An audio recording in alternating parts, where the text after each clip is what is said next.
Hello and welcome to the Saturday edition of The Box Seat. I'm Mark Warwood. Champion Fillies Day at Ascot on Saturday, 3 Group 3s. Let's have a look at the forecast conditions. We're expecting a partly cloudy day but warm, 28 degrees Celsius. The track to be a good 4 and the rail to be in the 9-metre position. Race number 1 at Ascot on Saturday will jump at 1:24. It's the Mum Champagne Plate over 1,000 metres. And in replay, we're going to look at the last start win of Specialism. Great at the 300, Specialism on debut, leads for home over 10 Snip. Mia Dolce down on the inside, being followed by Noble Impact. Hardly Quiet's runs come to an end. Further back is Prim and Proper. Specialism's the leader though, with 100 left to go. It's Specialism in front from Mia Dolce, 10 Snip, and a debut win for Specialism.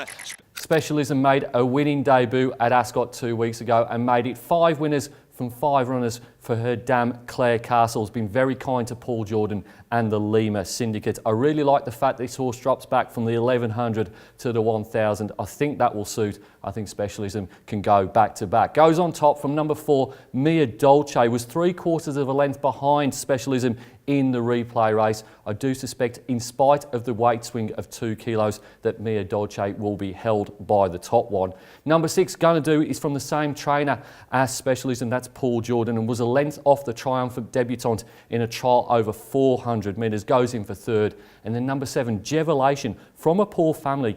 14 races the siblings have raced in, just a 1 minor placing, but I do respect Jimmy Taylor and his horses, and she did win her latest trial by 5 lengths. Top selection in race number 1, going to go with number 1 here, Specialism, to beat 4, Mia Dolce, 6, Gonna Do, and 7, Jevelation.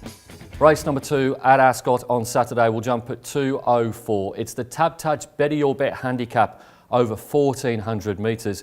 In replay, we're going to look at Arcadia Prince finishing 2nd.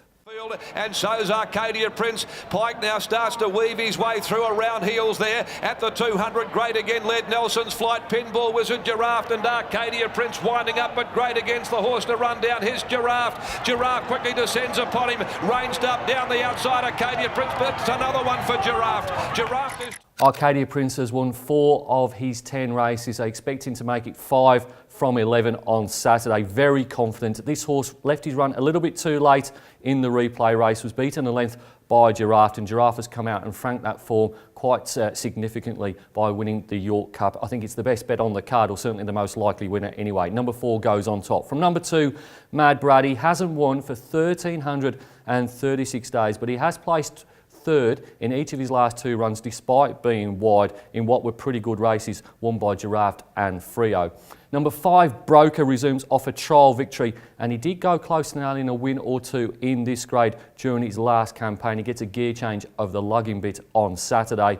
And then number 9, Ragazzo d'Oro, does a hell of a lot of things wrong, but if he ever puts it all together, he's certainly capable of winning an event such as this, so he goes in the minors. Top selection in race number 2 is number 4, Arcadia Prince, to beat 2, Mad Brad, 5, Broker, and 9, Ragazzo d'Oro. Race number 3 at Ascot on Saturday will jump at 2:43. It's the Hostmasters on-site service handicap over 1,100 metres. We're going to go back to Melbourne Cup Day for the replay and the win of Milady. Came down ready, Capanda. Giannetti went for home at the top of the straight. Milady got around his heels into the clear. Still running on his checkers after being parked deep all the way. And then Magna flying, Capanda behind them. It's Giannetti at the 150, tackled by Milady. Milady races up, gets ahead in front. Giannetti fights, but Milady draws away. Milady too good for Giannetti, 3rd home. I really liked the Melbourne Cup Day win of Milady. Had been blistering in a trial at Larkhill, then came out first up and won over the 1,200 at Belmont. I thought the 1,200 here at Ascot didn't suit so much. They stepped her back to 1,000 metres, and she actually took a sit and then accelerated away in the straight under William Pike. Pikey is suspended on Saturday, so Glenn Smith takes over. I think stepping up to 1,100 metres is okay, and she goes on top. From number 3, Imperial Venus, certainly has to go in the numbers, this horse, even with a 3 kilo claimer in Emma Stent on his back, because his best is simply good enough. However, he is an absolute nightmare to follow for punters, seems to find trouble wherever he goes. Number 10, Truly Belong, trialled okay for her reappearance over a sprint trip, which is probably a lot more suitable than the staying assignments that she had towards the end of last campaign. Chris Parnham rides for Adam Durrant. And then number 1 here, Pinball Wizard, should certainly be in the firing line, you'd think, from gate number 5. Taylor Stone is the latest apprentice jockey to ride him, claims 1.5, and she is the best apprentice going around at the moment. Top selection in race number 3, going with number 8 here, Milady, to beat 3 Imperial Venus, 10 Truly Belong, and 1 Pinball Wizard. Race number 4 at Ascot on Saturday will jump at 3:25. It's the first of the features. It's the David Grace Aglink WA Champion Filly Stakes over 1,600 metres at Group 3 level. In replay, we're going to go back to the Burgess Queen Stakes and focus on the run of Arcadia Queen. Gone for home, Lady Cosmology from Flirtini. They've booted 3 in front from Shapita, Leading Girl. Further back in the field is Arcadia Queen.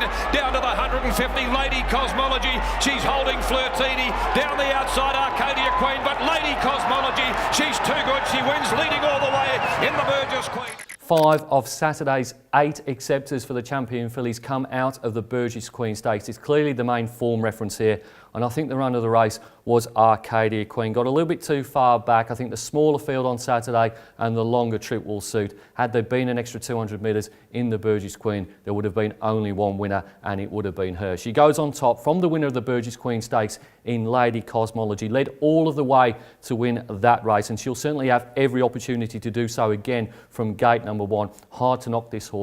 She is the main danger.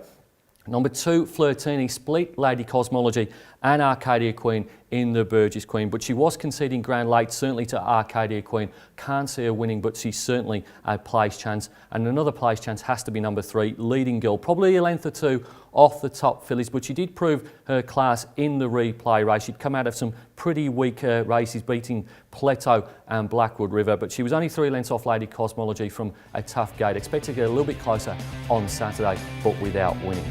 Top selection in race number 4, going with number 5 here, Arcadia Queen, to beat 1 Lady Cosmology, 2 Flirtini, and 3 Leading Girl.